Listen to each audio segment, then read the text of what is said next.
নমস্কাৰ বন্ধু বান্ধৱীসকল, মই আজি আপোনালোকক পদিনা কেনেকৈ ৰুব লাগে তাকে দেখাম।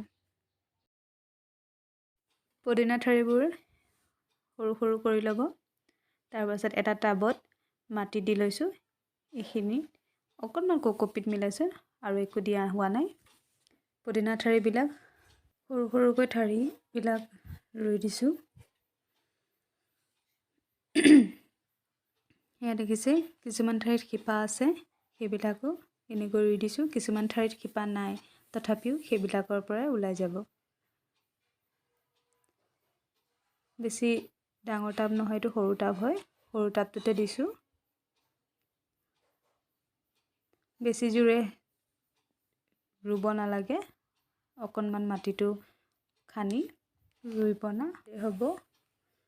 এতিয়া এইডাল দুডাল আছিলে, দুইডাল মই দুটা ঠাই ৰুই দিছোঁ।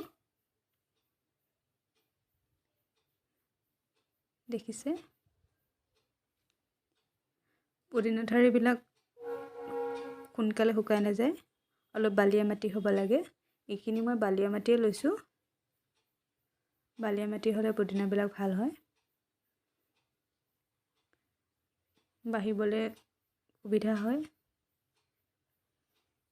দেখিছে, এনেকৈ ৰোৱাৰ পাছত মই বৰষুণ পৰা ঠাইত ৰাখিছোঁ। এনেকৈ ৰুই দিব।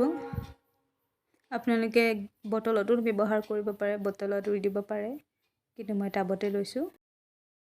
এয়া দেখিছেনে কিমান ধুনীয়াকৈ বাঢ়ি আহিল।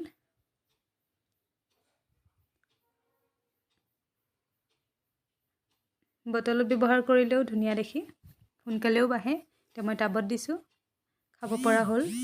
এতিয়া ইয়াৰ আগকেইটা ছিঙি দিছোঁ, তেতিয়া নতুন পাত ওলাব। ভিডিঅ'টো শেষলৈকে চোৱাৰ বাবে ধন্যবাদ।